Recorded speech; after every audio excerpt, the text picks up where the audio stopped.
He's only with us for 2 segments. We appreciate his time, so we'll cut right to the chase. Dr. Doug Rokke is one of the leading depleted uranium experts in the world. Literally wrote the book for the Pentagon on DU. He earned his BS in physics at Western Illinois University, followed by his MS and PhD in physics and technology education at University of Illinois. His military career has spanned 4 decades to include combat during Vietnam War and Gulf War I. Doug served as a member of the 3rd U.S. Army Medical Command Nuclear, Biological, Chemical, NBC teaching. He's the granddaddy of most of the modern training today, police kid. Medical Response, a Special Operations Team, 3rd U.S. Army Captured Equipment Project Team, and with the 3rd U.S. Army Depleted Uranium Assessment Team during Gulf War Operation Desert Storm. He was the U.S. Army's Depleted Uranium Project Director for the entire U.S. Army, 94-95. He developed the congressionally mandated education and training materials and wrote U.S. Army Regulation 700-48, U.S. Army PAM 700-48, and U.S. Army Common Task for DU incidents. He has taught nuclear, chemical, biological warfare, hazardous materials, and emergency medicine for over 20 years in both civilian and military personnel. I'm going to have to stop right there. It just goes on and on. The point is, they knew it was deadly and don't use it even up till 1990 and didn't use it. Suddenly they started using it. Now, whenever people are joining the military, I get hateful letters and calls occasionally. People saying, how dare you, there's no radiation, the Army told them or the Marines told them. They wouldn't do that to my boy. I also get letters every week and calls, you've heard them. Yeah, I'm 27, just got lung cancer, kidney failure, it's DU. VA says, take Prozac, I'm mentally ill. Alex, 5 years ago, I could carry a pack 40 miles. Now I can hardly walk. I'm going on dialysis. Dr. Rokke gets these calls every day, and he's the expert. So they've gone from this is deadly, don't use it, until now, just don't even have any procedures. Just wonderful for you. Use it at local shooting ranges. Use it in concrete. Use it in machinery parts. It's everywhere. Now, we've got just 10 minutes here and then 5 minutes in the next segment. I want to give him the floor. Briefly, what is DU, doctor? And why are they proliferating its use? But then I want to shift gears, the real reason you're here. We're trying to save lives exposing this. The Japanese news is reporting, and we had a PrisonPlanet.com article on it 2 days ago, fear of radiation treated as psychiatric disorder in Fukushima.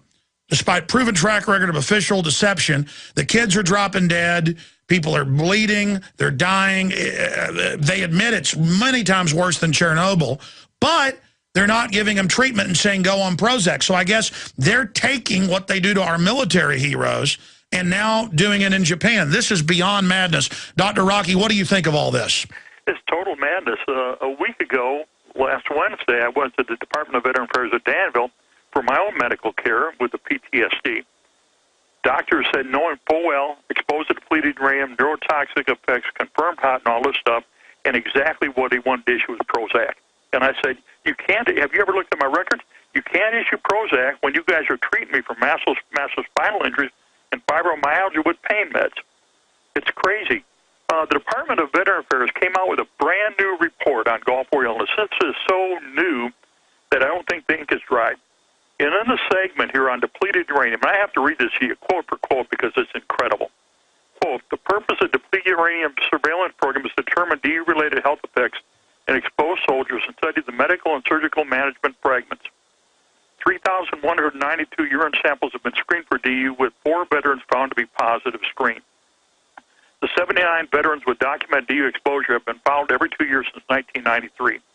Veterans travel to Baltimore VA Medical Center, have a complete medical examination with extensive laboratory studies to include urine, semen, blood uranium, chromosomal analysis, and neurocognitive testing. I can't even begin to describe. I mean, this is a brand new report that still follows the Los Alamos Memorandum that I was given in March of 1991 when I was ordered to clean up the mess by General Schwarzkopf, but at the same time ordered to lie in all of our reports. Here they're saying 79 veterans have been followed every 2 years since 1993. I had 424 individuals on my team I was responsible for, including 124 friendly fire. As of 2000, in the GAO reports, they'd only even followed up on 51. To this day, I repeat, I have been unable to get medical care for my primary team members and friendly fire guys that we know were exposed, whose medical care I ordered in March and April of 1991. And then they come down and say there's only 4 people. I got over a dozen positive reports on my desk right now, to include mine, include Denise Nichols, our nurse, and everybody else. And I got one back the other day from another guy, current time. They had just did the test here locally again. And Melissa McDermott came back and said, yeah, you're hot for DU, but it came out of your diet from your food and water in the area. When I talked to the assistant to the director at Danville VA Medical Center, they totally acknowledged, yeah, Doug, we all know there's no depleted uranium in any food or water around here. There's none at Chanute Air Force Base. But this is what they do to get out from it. It all comes down to it. Depleted uranium is the way the Department of Energy gets rid of the majority of its byproducts, waste byproducts. For every 100 pounds that goes into the enrichment process for the Department of Energy, over 99 pounds is pure waste. And all of that has to go someplace. So they came up with the idea, let's make uranium munitions, which are not coated. They're solid radioactive materials consisting of radioactive isotopes 238, 235, 234, uranium-236, plutonium, neptunium, and americium. And as a consequence, when we look at the health effects, it's staggering. Because they say there are no health effects, but then, and you've got the documents, you put them up on your website. When you go to the internal VA reports, they totally confirm them. When you go to our medical records, they totally confirm them. When you go to the Department of Defense's Pentagon briefing on depleted uranium by Colonel J. Edgar Wakayama, they totally confirm it all. But that's my question to you, because I've heard you on my show, and I've seen documentaries where you broke down in the past. There were documents, as you know, in the late 40s, early 50s, where they looked at using DU and said, don't, because it has too much blowback on the troops. It's a soft kill. And then what changed then in the early 90s to go ahead and say, let's just use it? There was a lie about the combat capability of the Iraqi military and how effective their armor was. And so this is where it all ties together, because... Oh, they said they had Russian reactive, right? They had Russian reactive armor that was immune to anything that we had, so they had to use DU. Okay, now, see, this is the screwy part. Not only did General Schwarzkopf assign me by name, which he was ordered to do by the Pentagon, God had to have a hand in this somehow, and the Pentagon's mad at blue blazes at me, that to clean up the DU mess. But when we went to clean that up, the next project they assigned me to was to capture equipment. So I did the assessment on the Iraqi Soviet armor and all of this stuff, and what I found out is we could have taken it out with a standard M60 machine gun, you know, or basically anything we had, you know, standard rifle, because it was just basically nothing there. So they had that, and then we keep coming on down. So then we, you know, used it in Somalia, we used it in the Balkans in 94 and 95, we used it in the Balkans in 99. Then, lo and behold, we set up all these current wars, Iraq and Afghanistan. We know in Afghanistan, the Taliban, who were ordered to overthrow because they wouldn't go along with the Unicol pipeline deal, that's why we went in there, did not have armor of any type. And yet we used depleted uranium munitions, and I've got the shipping documents where we shipped incredible amounts to Afghanistan. And obviously the health effects on the Afghanis and all of the other... Yeah, I forget the tonnage in all these wars. It's some astronomical... It was probably 370 tons during Desert Storm. We know around 30 to 40 tons in 94, 95 in the Balkans. I don't know how much in Somalia in 93 because... And by the way, the proof's in the pudding, as you know, Doctor. I've got London Guardian headlines, Lancet, 14 times increase in cancers and birth defects in Iraqi cities in the last few years that were bombed with these munitions. And you see the same numbers in our troops. It is a nightmare level. Now, shifting out of that, they tell you take Prozac, you're mentally ill if you've got DU poisoning, as you've talked about. Now they're telling the Fukushima people, no medical treatment, here's Prozac. Now the same thing, let's understand with Fukushima and all of the contamination over there, that's a nuclear reactor went sour and everything else. But the standard guidelines for cleaning up that radiological mess outside and inside the reactor core, this is the Army regulation that I wrote, 700-48. The guidelines for maximum exposure to anybody should be exposed after that event for anything is in the technical bulletin 9-1300-278 that Rich Flazar originally wrote back in, before Desert Storm, and then we redid after our DU test in Nevada. So it's all there. What we have now is an incredible amount of radioactive materials spread all over from combat, destroying all of these other equipment that have full radioactive elements and parts in them. Then we have all these reactors that have gone nuts, and that all of that waste has gone up in the atmosphere around. Even here at the University of Illinois, in the local paper, the university was bragging how the scientists measured the radioactive particulates from Japan coming down on Champaign-Urbana, Illinois, the University of Illinois, and saying, we can measure it, we can measure it. And I'm going, then you got a problem. And now you've got all of this waste coming across the ocean. I think Hawaii is the first country, Oh, there's just all those houses and everything with plutonium on it that'll never, lose its radioactivity. It's hitting the California coast, and they're like, hey, don't worry about it.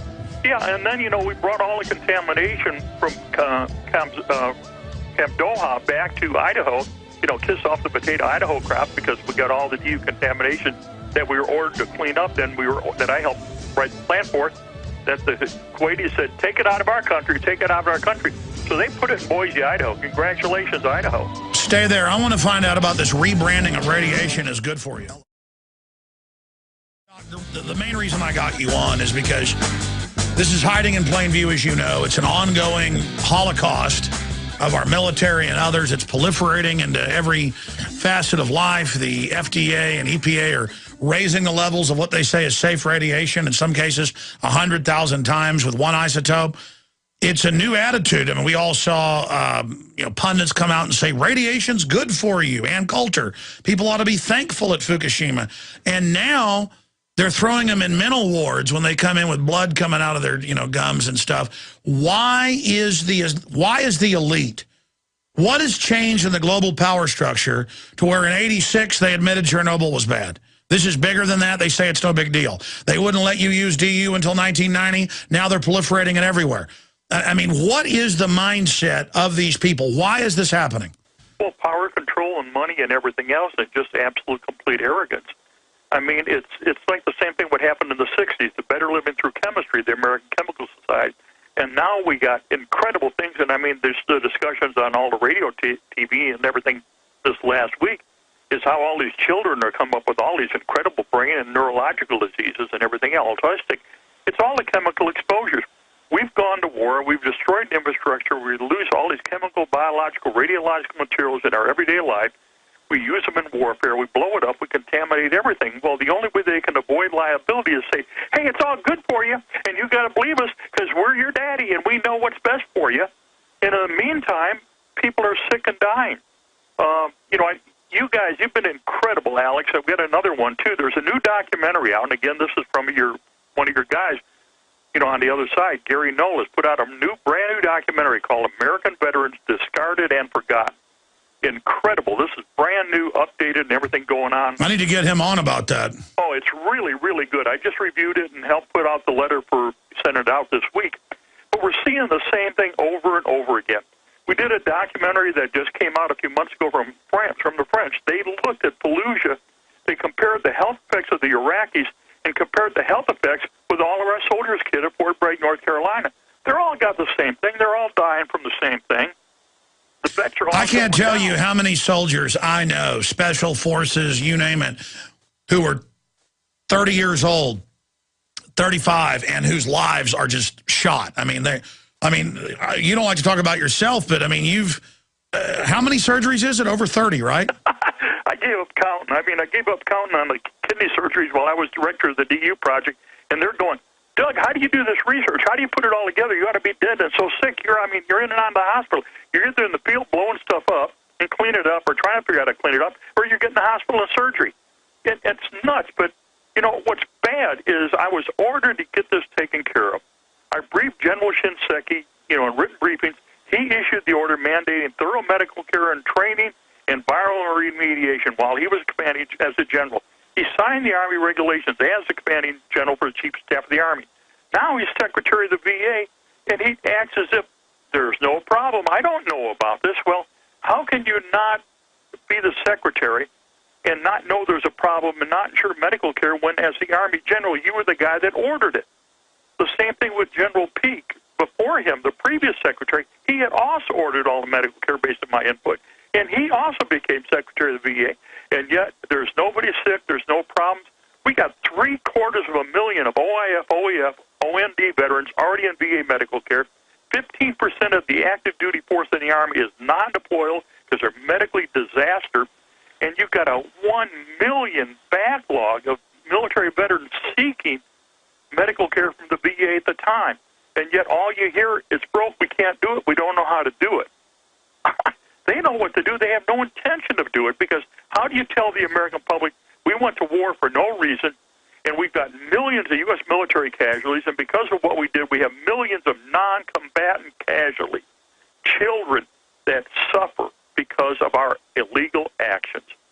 Well, it's like a gun that shoots both ways. You shoot the guy on the other side, and it shoots the other way and shoots you in the head, but it's delayed soft kill, and by then the bankers and people have scurried off with the money, but it's blowing back on them.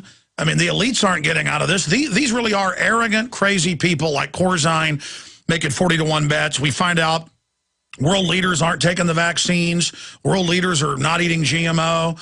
We find out the generals wanted to stay in different facilities and not areas that have been hit by DU. They know, and they are just absolute scum. When I called the military last week, because everything's heating up in Syria, Iran, and Pakistan and Afghanistan, and what'd you tell them, sir? I told them they can't do this again. They got to stoop. They got to comply with everything. And it was kind of like, oh, Doug, go away. It's like, don't tell us what we already know. Don't tell us what we always agreed on, because when we did the work, we put everything together. We were there, heaven sent. But when we had to act and do something to correct it, nobody wants to talk about it. Yeah, they don't care. They don't care. If you believe in this information and want to support its viral spread, go to the InfoWars store at InfoWars.com. We've got the new G.I. Joe InfoWars T-shirts. We've got the incredible Pro Pure gravity-fed filters available at InfoWars.com in the store.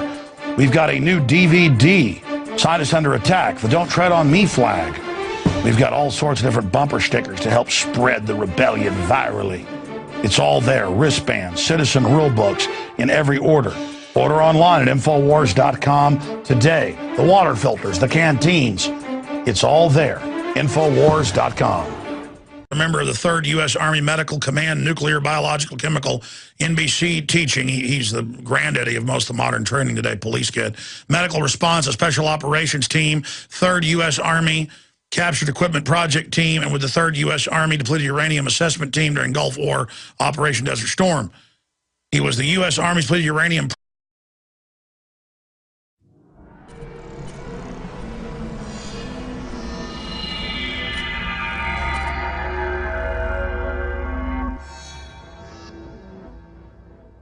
Now, he's only with us for 2 segments. We appreciate his time, so we'll cut right to the chase. Dr. Doug Rokke is one of the leading depleted uranium experts in the world, literally wrote the book for the Pentagon on DU. He earned his BS in physics at Western Illinois University, followed by his MS and PhD in physics and technology education at University of Illinois. His military career has spanned 4 decades to include combat during Vietnam War and Gulf War I. Doug served as project director for the entire U.S. Army, 94-95. He developed the congressionally mandated education and training materials and wrote U.S. Army Regulation 700-48, U.S. Army PAM 700-48, and U.S. Army Common Task for DU incidents. He has taught nuclear, chemical, biological warfare, hazardous materials, and emergency medicine for over 20 years in both civilian and military personnel. I'm going to have to stop right there. It just goes on and on. The point is, they knew it was deadly and don't use it even up till 1990 and didn't use it. Suddenly they started using it. Now, whenever people are joining the military, I get hateful